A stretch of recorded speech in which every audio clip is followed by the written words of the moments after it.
Good morning, students. Shoaib Tyagi here, lecturer at Impact College Science and Technology, Rampur.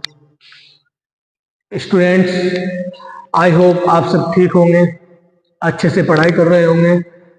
Students, आज फिर हम आपके सामने इंटरेस्टिंग टॉपिक के साथ में आए हैं और इस टॉपिक में मज़ा आने वाला है. इस टॉपिक को हम अच्छे से एक्सप्लेन करेंगे आपको मज़ा आ जाएगा पढ़ के. स्टूडेंट्स, जो प्रीवियस लेक्चर हमने आपको डिलीवर किए हैं, आप प्लीज़ उनको भी देखिए. और प्रीवियस लेक्चर मेरा जो मैंने रिसेंट डिलीवर किया था आपको, वो था टिलीज का. ठीक है, उसमें टिलीज के बारे में मैंने आपको डिटेल में समझाया है. तो students, without waste of time हम चलते हैं अपने लेक्चर की तरफ. तो स्टूडेंट्स, हमारा लेक्चर जिस पे हमने बनाया है, हमारा टॉपिक क्या है? Manure and fertiliser. स्टूडेंट्स, वैसे आपको इसके बारे में बेसिक नॉलेज तो होगी कि फर्टिलाइजर क्या होते हैं, मैन्यूर क्या होते हैं. तो स्टूडेंट्स, अगर मैं आपको बताऊं तो मैन्यूर हमारे वो होते हैं जिनको हम ऑर्गेनिक मटेरियल के द्वारा जिनको तैयार कर रहे हैं, और जिनको तैयार करने के बाद में जिनकी मदद से हम अपनी फसलों को न्यूट्रिएंट सप्लाई कर रहे हैं. ठीक है, जिनको हम ऑर्गेनिक मटेरियल द्वारा तैयार कर रहे हैं. ऑर्गेनिक मटेरियल मतलब कार्बनिक पदार्थों के द्वारा. अगर मैं मैन्यूर की बात करूं तो मैन्यूर को हिंदी में हमारा खाद बोलते हैं. क्या बोलते हैं? खाद. फर्टिलाइजर हमारे तो होते हैं उर्वरक. अब फर्टिलाइजर हमारी वो न्यूट्रिएंट सप्लाई का मीडियम है, जिसके द्वारा हम न्यूट्रिएंट सप्लाई करते हैं. मीडियम हुआ तो वो एक हमारा माध्यम है फसल को न्यूट्रिएंट सप्लाई का, जो हमारा क्या होता है, केमिकली सिंथेसाइज किया हुआ होता है. मतलब उसको केमिकली बनाया जाता है, उसके अंदर केमिकल कंपाउंड पाए जाते हैं, लैब में तैयार होता है. लेकिन हमारा जो मैन्यूर है, जो हमारा खाद है, ठीक है, वो हमारा क्या होता है, हमारा ऑर्गेनिक मैटर से तैयार किया जाता है. ठीक है, जैसे कि एग्जांपल हम ले सकते हैं इसमें, हमारा पोल्ट्री मैन्योर हो गया, ठीक है, हमारा ग्रीन मैन्योर हो गया, हमारा फार्म यार्ड मैन्योर हो गया, गोबर की खाद. तो ये क्या है, हमारे ये कार्बनिक पदार्थों से तैयार किए हुए हमारे क्या है, एक नेचुरल खाद है. क्या है? नेचुरल प्रोसेसिंग के द्वारा बनाए गए हमारे क्या है, खाद है. ठीक है, लेकिन हमारे जो फर्टिलाइजर है उनको लैब में तैयार किया जाता है, उनको केमिकली सिंथेसाइज किया जाता है. अब दोनों के अंदर हमारे अगर हम बात करें आपको, तो सर आप हमें बताइए कि इनका दोनों के अंदर क्या डिफरेंस है. तो मैं अगर आपको बताऊं तो मैन्यूर हमारे जो होते हैं वो हमारे सोइल के लिए बेनिफिट्स होते हैं. ठीक है, और वो हमारे क्या होते हैं, उनके अंदर न्यूट्रिएंट्स तो कम होते हैं, लेकिन सोइल की वो फिजिकल और बायोलॉजिकल प्रॉपर्टीज को इम्प्रूव करते हैं. लेकिन जो हमारे फर्टिलाइजर हमारे क्या होते हैं, केमिकली सिंथेसाइज होते हैं, उनके अंदर केमिकल कंपाउंड्स पाया जाता है, लैब में वो बनाए जाते हैं. तो वो हमारे सोइल की फिजिकल प्रॉपर्टी को क्या करते हैं, डिक्रीज करते हैं. ठीक है, और उसको क्या करते हैं, वाटर होल्डिंग कैपेसिटी भी घटाते हैं. उसको ऑर्गेनिक मैटर भी हमारे सोइल के अंदर दिन पर दिन डिक्रीज होता रहता है. तो स्टूडेंट्स, फिर भी हमारे किसान फर्टिलाइजर जो होते हैं, हमारे केमिकल फर्टिलाइजर, उनको ज्यादा यूज करते हैं. तो ऐसा क्या वजह है कि फायदेमंद हमारे ज्यादातर मैन्यूर है? भाई वो कार्बनिक पदार्थों से तैयार हो रहे हैं, उनको खरीदने में कॉस्ट भी कम लगता है, और उनसे हमारी सोइल की जो फिजिकल केमिकल प्रॉपर्टीज है वो भी खराब नहीं हो रही है. वो हमारे लिए खाद अच्छे हैं उर्वरक की कंपेयर में. लेकिन फिर भी किसान हमारा क्या डाल रहा है, उर्वरक डाल रहा है. तो स्टूडेंट्स, ऐसी क्या वजह हो गई, ऐसा क्या है इस उर्वरक के अंदर जो किसान उर्वरक को डालना ज्यादा प्रीफर करता है? तो ऐसी कौन सी इसके अंदर ऐसा क्या चीज है? तो स्टूडेंट, मैं आपको बताऊं, जो हमारे फर्टिलाइजर होते हैं ना स्टूडेंट्स, वो हमारे होते हैं हाई न्यूट्रिएंट रिलीजेबल. क्या होते हैं वो? High nutrient releasable. मतलब वो न्यूट्रिएंट्स को जल्दी सप्लाई करते हैं, पौधे को क्या करते हैं, जल्दी सप्लाई करते हैं. और जो हमारे मैन्यूर होते हैं, जो हमारे खाद होते हैं, वो क्या करते हैं, हमारे न्यूट्रिएंट्स को बहुत टाइम बाद सप्लाई करते हैं. अगर मैं आपको फार्मयार्ड मैन्यूर की बात करूं, गोबर की खाद जो होती है, अगर हमने गोबर की खाद अपने फील्ड में आज उसको डाला, तो वो अगले 12 महीनों तक उस फील्ड के अंदर अपना रेजिडुअल इफेक्ट बनाए रखा है. मतलब फसल के अंदर उस फार्म यार्ड मैन्यूर के अवशेष या हमारी सोइल के अंदर 12 महीने तक ऐसे ही पड़े रहेंगे, मतलब कुछ डिकम्पोज हो जाएंगे लेकिन 12 महीने तक वो हमारे फील्ड के अंदर रेजिडुअल इफेक्ट बनाए रखता है, 12 महीने तक डिकम्पोज नहीं होता है। तो जब इसका डिकम्पोजिशन इतना स्लो है, 12 महीने तक डिकम्पोज हो रहा है, ठीक है, तो इसका बेनिफिट्स क्या है हमारे लिए? इसका बेनिफिट ये है कि जब वो लॉन्ग टर्म तक हमारी सोइल के अंदर डिकम्पोज होता है और लो न्यूट्रिएंट रिलीजेबल उसके लो न्यूट्रिएंट रिलीजेबल उसका इफेक्ट होता है, तो हमारी सोइल को लंबे समय तक न्यूट्रिएंट्स की अवेलेबिलिटी बनाए रखता है, लंबे समय तक वो हमारी फसल को न्यूट्रिएंट सप्लाई करता रहता है। लेकिन अगर हम फर्टिलाइजर की बात करें तो फर्टिलाइजर हमारे हाई न्यूट्रिएंट रिलीजेबल होते हैं, ठीक है, वो तुरंत न्यूट्रिएंट रिलीज कर देते हैं। अब हमारे जब तुरंत न्यूट्रिएंट रिलीज कर दे तो हमारे मृदा के अंदर एसिडिक कंडीशन भी डेवलप होगी, और अगर मृदा को हमारी एसिडिक कंडीशन डेवलप होगी और मृदा के अंदर हमारे क्या होगा, सोल्ट भी हमारा क्या होगा, इंक्रीज होगा।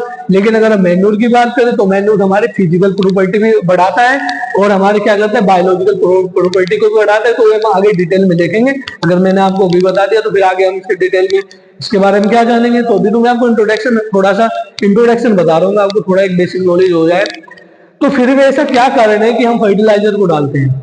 स्टूडेंट्स मैं आपको बताऊं, बेनिफिट्स तो हमारे मैन्योर के बहुत ज्यादा है, लेकिन फर्टिलाइजर को डालने का हमारा जो सबसे जो बड़ा कारण है वो ये है कि हमारे, मान लो कि हमारे फसल में या हमारे पौधों की पत्तियां पीली हो गई, मान लो कि हमारे पर्टिकुलर फील्ड में जो हमने क्रॉप्स लगाया हुआ है, जो फसल है हमारी, उसकी पत्तियां पीली हो गई।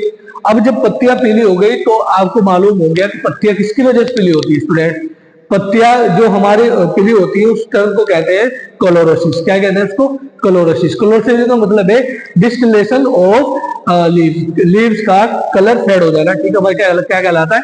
क्लोरोसिस कहलाता है। पत्तियां हमारी पीली हो गई, तो पत्तियां पीली किसकी वजह से होती है? न्यूट्रिएंट की वजह से होती है। तो सॉरी, नाइट्रोजन की वजह से होती है। हमारी पत्तियां पीली किसकी वजह से होती है? नाइट्रोजन की वजह से होती है। अब हमारे फील्ड की, हमारी फसलों की पत्तियां पीली हुई है, ठीक है, अब हमको इंस्टेंट उसके अंदर नाइट्रोजन की सप्लाई देनी पड़ेगी।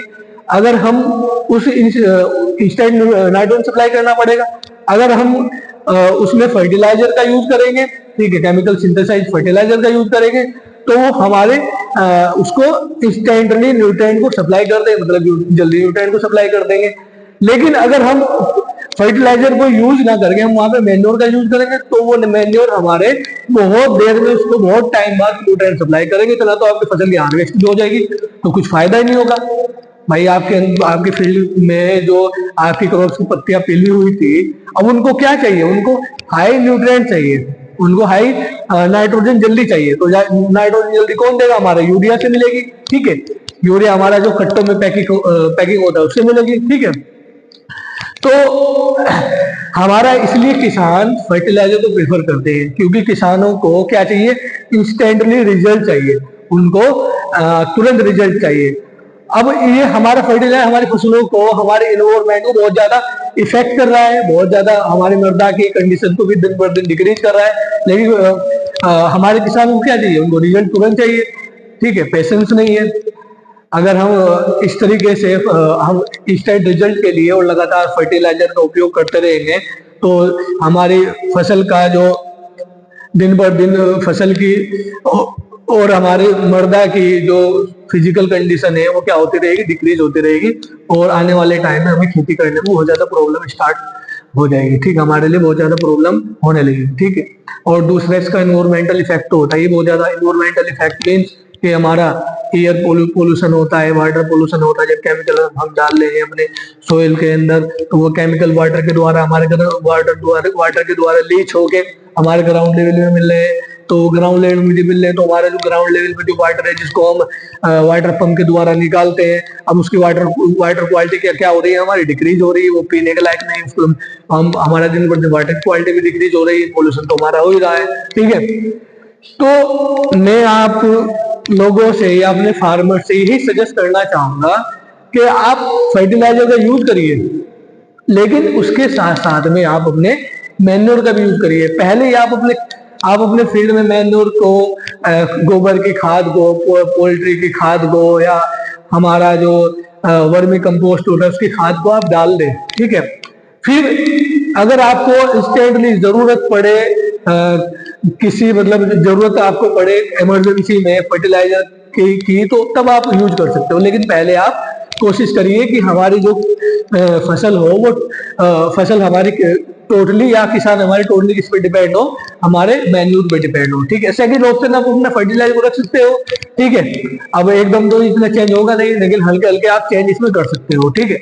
तो चलो ये बहुत लंबी कहानी होगी, मैंने आपको बता दिया कि वजह क्या है, हम किस लिए फर्टिलाइजर को ज्यादा डालते हैं, किस लिए हम मैन्योर को नहीं डालते हैं, ठीक है।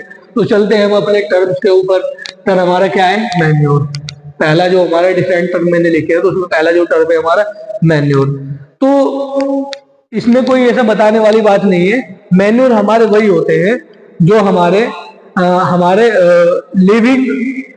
लिविंग ऑर्गेनिज्म के द्वारा जिनको डिकम्पोज करके बनाया जाता है, या जो हमारे ऑर्गेनिक मैटर के द्वारा जो बनते हैं, जैसे कि हमारे गोबर की खाद हो गई, एग्जांपल में दे चुका हूँ, हमारे मुर्गे की खाद हो गई, मुर्गी की खाद हो गई, पोल्ट्री फार्म की खाद हो गई, ठीक है।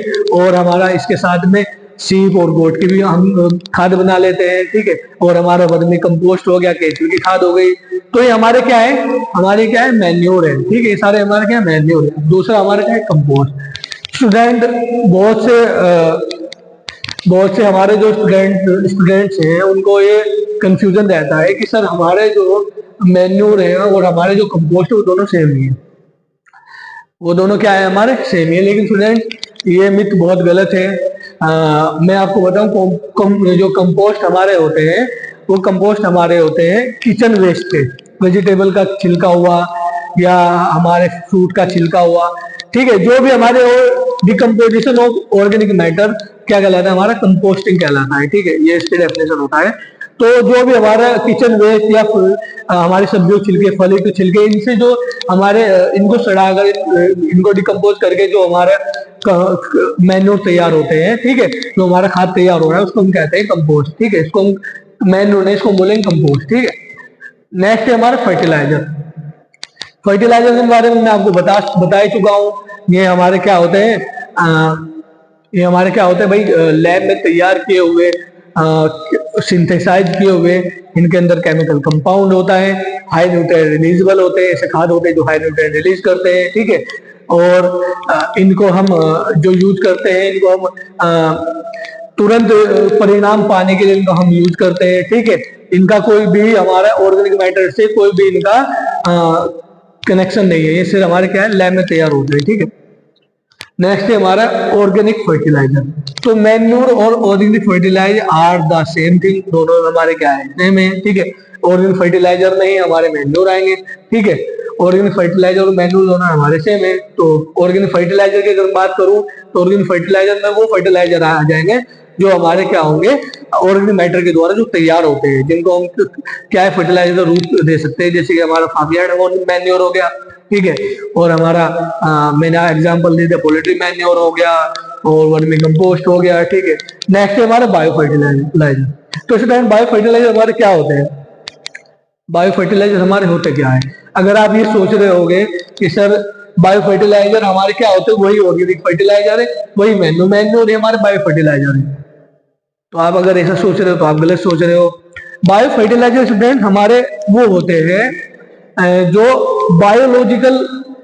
बायोलॉजिकल प्रोसेस के द्वारा, या बायो फर्टिलाइजर में बात करूं तो आपने ये तो सुना ही होगा ना कि राइजोबियम सुना है, राइजोबियम का नाम सुने हो आप, सुने होंगे।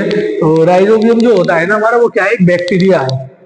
वो क्या है, हमारा बैक्टीरिया है। वो राइजोबियम बैक्टीरिया कहाँ पे पाया जाता है, हमारे जो लेग्यूम्स होते हैं ना, जो हमारी दालें होती है, उनके जो नोड्यूल्स होते हैं, जो जड़ों में रूट नोड्यूल्स होते हैं ना, जो जड़ों में गांठें होती है, उनके अंदर ये राइजोबियम नाम का बैक्टीरिया पाया जाता है, ठीक है। मोस्टली स्टूडेंट को पता होगा।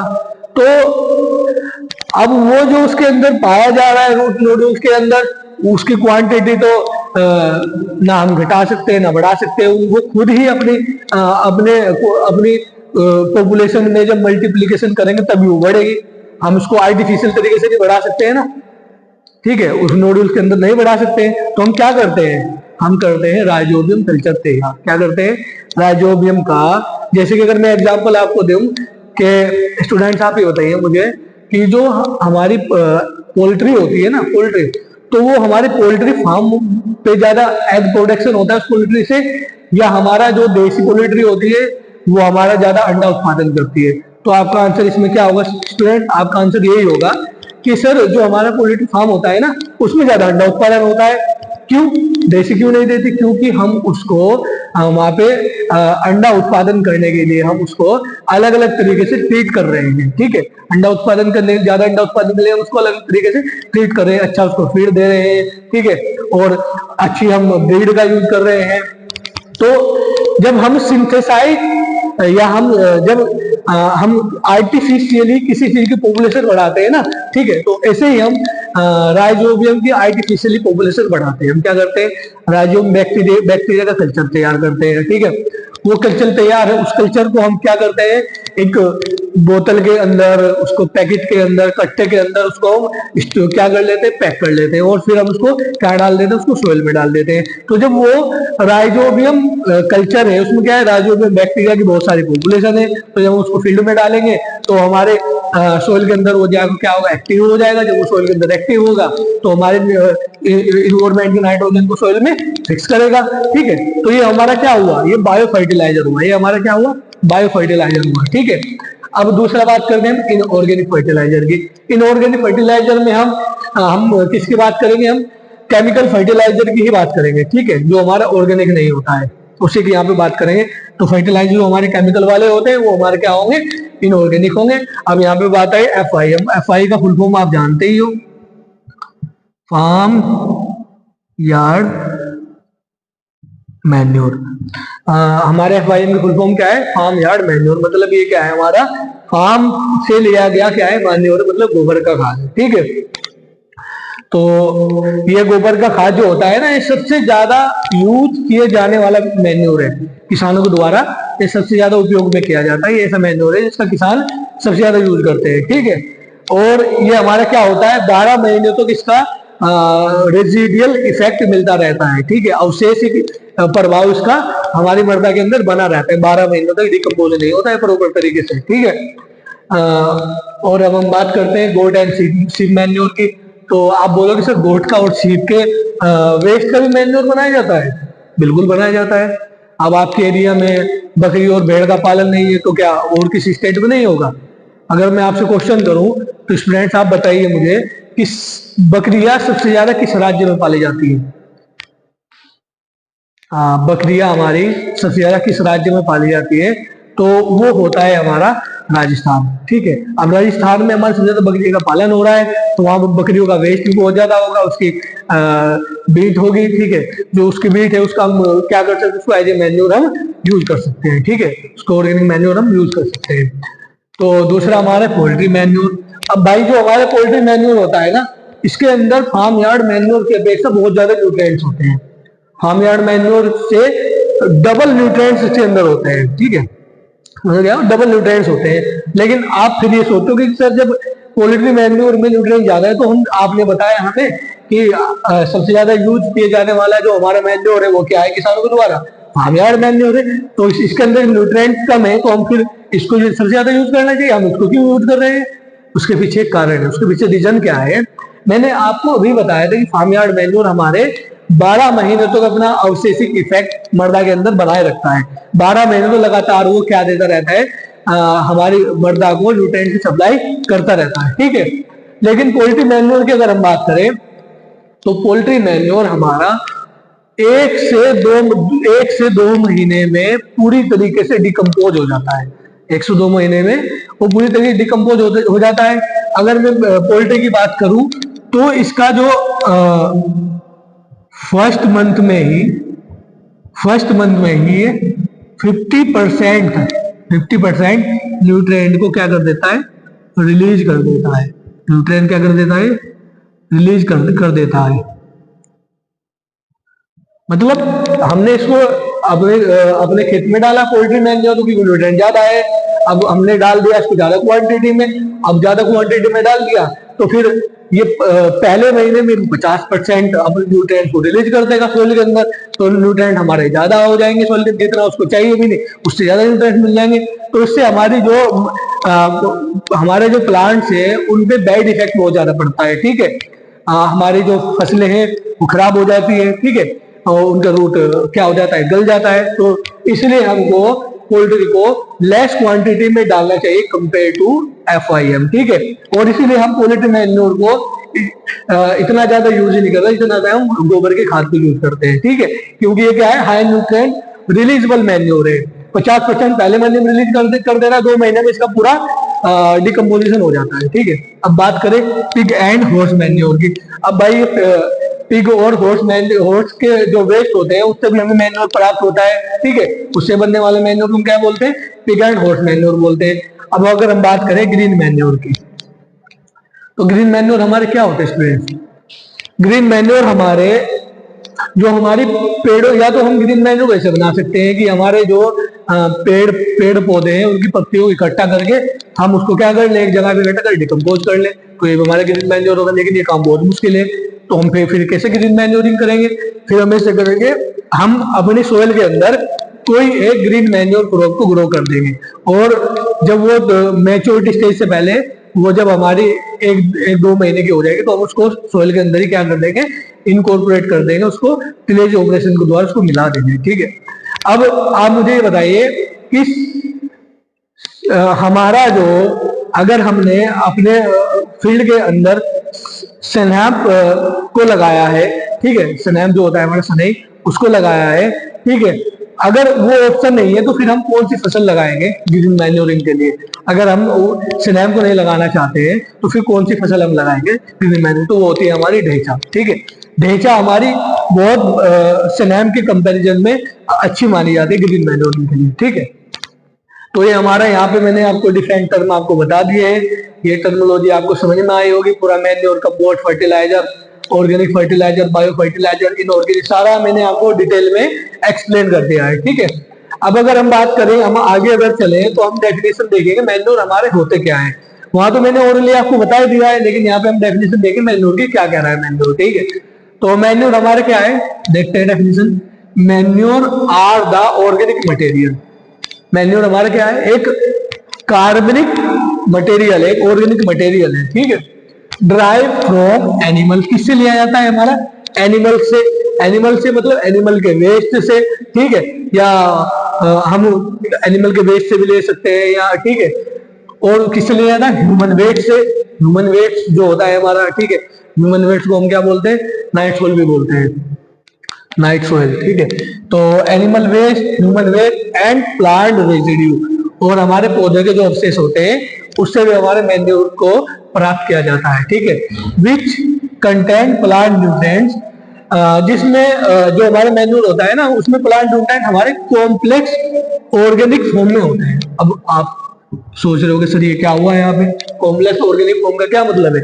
कॉम्प्लेक्स ऑर्गेनिक फॉर्म का यहाँ पे ये मतलब है कि हमारे मैन्योर के अंदर जो न्यूट्रिएंट्स पाए जाते हैं वो जटिल फॉर्म में पाए जाते हैं। कॉम्प्लेक्स का मतलब है जटिल, मतलब वो जिस फॉर्म में न्यूट्रिएंट्स हमारे मैन्योर के अंदर हैं उस फॉर्म में हमारे पौधों के लिए वो न्यूट्रिएंट्स अवेलेबल ही नहीं होंगे। तो जब अवेलेबल नहीं है तो फिर हम इनको क्यों डालते क्यों है? अब आप ये क्वेश्चन करोगे। अब डालने का कारण ये है, ठीक है, क्योंकि मैन्योर का डिकम्पोजिशन हमारे करते हैं कौन? Micro organism. अब जिस फॉर्म में हमारे मैन्योर है उस फॉर्म में, इसके अंदर जिस फॉर्म में न्यूट्रिएंट्स हैं, जैसे हमारे मैन्योर उसके अंदर गोबर की खाद करें, गोबर खाद की बात करें तो गोबर की खाद में जिस फॉर्म में हमारे न्यूट्रिएंट्स अवेलेबल है उस फॉर्म में तो प्लांट को मिलेगा नहीं, लेकिन वो मिलेंगे किस फॉर्म में? उसका जब डिकम्पोजिशन हो जाएगा, ठीक है, जब उसका हमारे जो माइक्रो ऑर्गेनिज्म है उनका डिकम्पोजिशन करते हैं, उनको सड़ा देंगे तो उनके अंदर केमिकल्स रिलीज होगा। क्यों? जब वो केमिकल हमारे माइक्रो ऑर्गेनिज्म उस गोबर की खाद को डिकम्पोज करके उससे रिलीज करेंगे तो फिर पौधे हमारे उसको पौधों के लिए तब वो अवेलेबल फॉर्म में होगा, ठीक है। उस फॉर्म में नहीं होगा जिस फॉर्म में हमारे ऑर्गेनिक मैन्योर के अंदर, गोबर की खाद के अंदर जो न्यूट्रिएंट अवेलेबल थे उस फॉर्म में नहीं होगा। डिकम्पोजिशन के बाद, उस गोबर की खाद के डिकम्पोजिशन के बाद वो हमारे प्लांट के लिए अवेलेबल फॉर्म में होगा, ठीक है, क्योंकि उसको माइक्रो ऑर्गेनिज्म उसका क्या करते हैं, डिकम्पोजिशन कर देंगे, ठीक है, सड़ा देंगे उसको। तो इसलिए हमारे ये क्या हो गए, कॉम्प्लेक्स ऑर्गेनिक फॉर्म हुआ, क्योंकि कॉम्प्लेक्स मतलब जटिल। हमारे पौधे को मैन्यूर हमारे जिस फॉर्म में, उस फॉर्म में मिलते रहेंगे, डिकम्पोजिशन होने के बाद में वो मिलते हैं, ठीक है। अब अगर हम आगे की बात करें तो manure with low nutrients, manure में क्या होते हैं, न्यूट्रिएंट्स तो कम होते हैं, ठीक है, कंपैरिजन तो अगर हम फर्टिलाइजर से कंपैरिजन करें मैन्यूर का तो बहुत कम होते हैं। पर यूनिट क्वांटिटी की अगर बात करें इसके अंदर मैन्यूर हमारे बहुत कम होते हैं, लेकिन इनका क्या होता है, हाई रेजिडियल इफेक्ट होता है। क्या होता है, रेजिडियल इफेक्ट बहुत ज्यादा होता है। मैंने बताया ना तुम्हें कि 12 महीनों तक हमारा जो गोबर का खाद होता है 12 महीनों तक अपना अवशेषिक प्रभाव मृदा के अंदर जारी रखता है, मतलब न्यूट्रिएंट को रिलीज करता रहता है वो, ठीक, 12 महीनों तक। और क्या होता है, ये इंप्रूविंग सोयल फिजिकल प्रॉपर्टीज, भाई सोयल फिजिकल प्रॉपर्टीज को इंप्रूव करेंगे, ठीक है। कैसे इंप्रूव करेंगे, क्योंकि इनके अंदर होता है ऑर्गेनिक मैटर। अब ऑर्गेनिक मैटर हमारे सोयल के अंदर जब बढ़ेगा तो उसकी वाटर होल्डिंग कैपेसिटी बढ़ेगी, ठीक है, और उसकी वाटर एब्जॉर्प्शन कैपेसिटी बढ़ेगी। हमारी जो मृदा के अंदर है वो उसमें नमक की मात्रा कम होगी, सोल्टी सोइल नहीं होगी, ठीक है, और हमारी मृदा क्या है, भुरभुरी रहेगी, अच्छी रहेगी, और उसके अंदर मॉइस्चर एवेलेबिलिटी बहुत अच्छी होगी, ठीक है। ये क्या है, मतलब फिजिकल प्रॉपर्टी और बायोलॉजिकल प्रॉपर्टी तो इसलिए बढ़ेगी इसकी, क्योंकि जितना ज्यादा ऑर्गेनिक मैटर हमारी सोल के अंदर रहेगा उतनी ज्यादा माइक्रोब्स की पॉपुलेशन हमारे सोल के अंदर होगी, ठीक है। तो बायोलॉजिकल पॉपुलेशन में इंक्रीज हो रही है ना भाई, जहाँ पे माइक्रो ऑर्गेनिज्म के लिए जहाँ जिस पर्टिकुलर एरिया में उनके खाने के लिए ऑर्गेनिक मैटर अवेलेबल होगा तो वही तो उनकी पॉपुलेशन बढ़ेगी ना, ठीक है। तो यहाँ पे क्या हो रहा है, बायोलॉजिकल पॉपुलेशन हमारी क्या हो रही है, इंक्रीज हो रही है, मतलब माइक्रो ऑर्गेनिज्म सूक्ष्म जीवों की पॉपुलेशन हमारी क्या हो रही है, इंक्रीज हो रही है, ठीक है। अगर हम बात करें फर्टिलाइजर की, ठीक है, विद हाई न्यूट्रिएंट्स कंटेंट, ठीक है। अगर हम फिजिकल प्रॉपर्टी इंप्रूव करते हैं कंपेयर टू फर्टिलाइजर हमारे क्या करते हैं, हमारी सोइल की जो फिजिकल प्रॉपर्टी है उसको डिक्रीज करते हैं। इंक्रीज करने के बाद दूसरी उसको और उल्टा क्या करते हैं, डिक्रीज करते हैं, डिग्रेड करते हैं, ठीक है। और हाई न्यूट्रिएंट्स किसमें होते हैं, फर्टिलाइजर में होते हैं, मैंने आपको बताया। लेकिन ये हमारे लिए क्या होते हैं, फर्टिलाइजर हार्मफुल होते हैं, ठीक है। हम इनको डाल सकते हैं, लेकिन जब हमको इंस्टेंटली न्यूट्रिएंट की जरूरत हो, ठीक है, हम या हाई न्यूट्रिएंट की जरूरत हो, जैसे कि कोई इमरजेंसी आ गई, क्लोरोसिस हो गया, मैंने बताया था, तो तब डाल सकते हैं। लेकिन मोस्टली डिपेंड हमें किस पर रहना चाहिए, हमारे मैन्यूर पे रहना चाहिए, ठीक है। क्योंकि हमारा अगर इस तरीके से फर्टिलाइजर का अधिक से अधिक यूज करते रहे तो हमारा आने वाला जो एग्रीकल्चर का फ्यूचर है वो बहुत बुरा होने वाला है, ठीक है। हमारी सोइल की फिजिकल प्रॉपर्टी दिन पर दिन हमारी क्या हो रही है, खराब हो रही है, पोल्यूशन इतना बढ़ रहा है। तो स्टूडेंट्स ये सारा हमारा हो गया है, मैंने आपको अच्छे से एक्सप्लेन कर दिया है, तो आप इनको उतार सकते हो, स्क्रीनशॉट ले सकते हो। मैं इनको मिटाने जा रहा हूँ, ठीक है। फिर मैं आपको नेक्स्ट जो है टॉपिक वो मैं आपको बताऊंगा, अभी लिख के, ठीक है। मैं इसको मिटा देता हूँ। आई होप आपकी जो मैंने समझाया है वो अच्छे से आपको समझ में आ गया होगा, ठीक है। समझ में तो आ ही जाता है, लेकिन ये डिपेंड करता है स्टूडेंट के कंसंट्रेट पे। मोस्टली कितना ही अच्छा टीचर स्टूडेंट्स को पढ़ा दे, विद्यार्थियों को कितना ही अच्छा टीचर पढ़ा दे, अगर उसका कंसंट्रेशन क्लास में नहीं है तो उसको समझ में नहीं आएगा। तो प्लीज आप अपना कंसंट्रेशन बनाए रखें, क्योंकि तभी आप पे समझ में आएगा, ठीक है। तो नेक्स्ट हमारा टॉपिक है वो है क्लासिफिकेशन ऑफ मैन्योर। क्या है क्लासिफिकेशन ऑफ मैन्योर, ठीक है। लेक्चर भी काफी लंबा हो गया होगा, चलो इसे देख लेते हैं, फिर नेक्स्ट लेक्चर में बना देंगे इसके। देखते हैं हम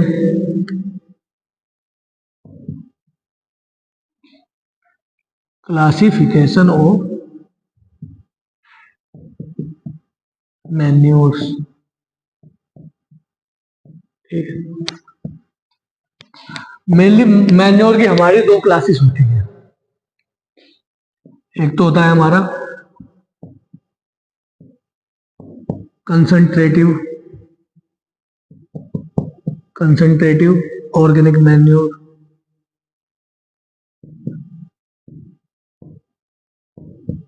ठीक है। दूसरा होता है हमारा बल्कि organic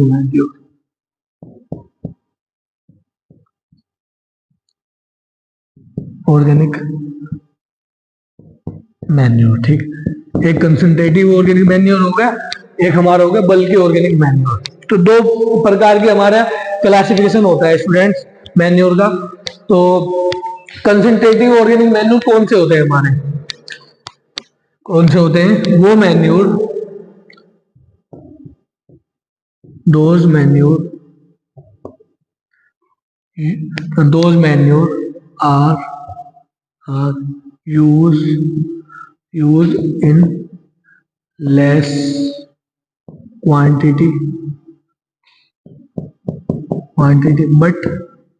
but have high nutrients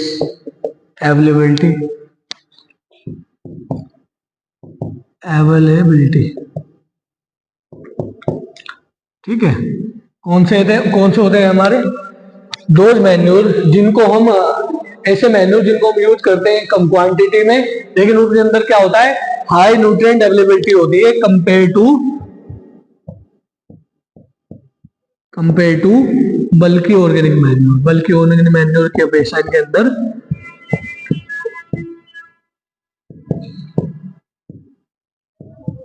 manure, ठीक है। बल्कि ऑर्गेनिक मैन्योर की कंपैरिजन में कंसंट्रेटिव ऑर्गेनिक मैन्योर में न्यूट्रिएंट्स ज्यादा मात्रा में होते हैं और इनको हम लेस क्वांटिटी में यूज करते हैं क्योंकि इनके अंदर न्यूट्रिएंट्स की अवेलेबिलिटी ज्यादा होती है, ठीक है। और बल्कि से ही तुम्हारी समझ में आ रहा होगा। अब इसके एग्जांपल हम देखते हैं। चलो अच्छा मैं एग्जांपल बता दूं पहले, फिर नेक्स्ट टॉपिक लाते हैं। तो कंसंट्रेटिव ऑर्गेनिक मैन्योर का मतलब ये है हमारा। तो इसमें मैं अगर बताऊं आपको तो इसमें हमारे क्या आ जाएंगे? बोन मिल आ जाएगा हमारा, ठीक है। MWL बोन मिल आ जाएगा, ठीक है हमारा। और क्या होगा? ब्लड मिल आ जाएगा जो बूचड़ खानों वगैरह से हमारा प्राप्त होता है। जो सेल्फ स्लेटर हाउस होते हैं ना, जहाँ पे हमारे जानवर कटते हैं, ठीक है। जो मीट फैक्ट्री होती है वहां से निकलने वाला जो खून होता है ना, उसको इकट्ठा कर लेते हैं। उसका क्या बना लेते हैं? उसका मैन्योर बना लेते हैं। और हड्डियों का चूरा हम बोल सकते हैं। बोन में मिल को हम क्या बोल सकते हैं? हड्डियों का चूरा। ये हमारे क्या है? कंसंट्रेटिव के ही एग्जाम्पल है। इसके एग्जाम्पल है हमारे कंसंट्रेटिव ऑर्गेनिक मैन्योर के एग्जाम्पल है, ठीक है। और इसके साथ में हमारा और क्या होता है? ऑयल केक्स आ जाएंगे कंसंट्रेटिव में। ऑयल केक्स मतलब सर अपने तो बर्थडे केक सुना दे। ऑयल केक्स कौन से होते हैं? अरे स्टूडेंट्स मैं आपको बताता हूँ। आप जब बर्थडे ही मनाओगे तो बर्थडे केक सुनोगे ना, तो ऑयल केक्स हमारे होते हैं खली सुने हो? खल, ठीक है।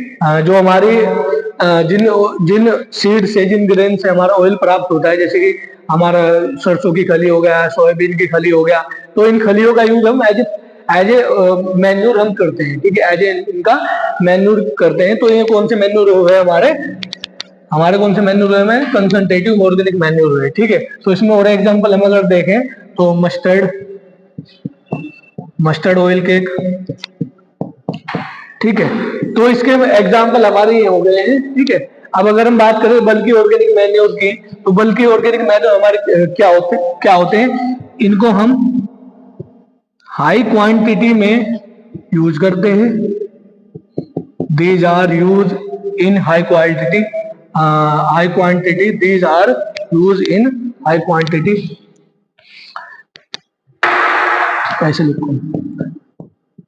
These are used in high quantity, but they have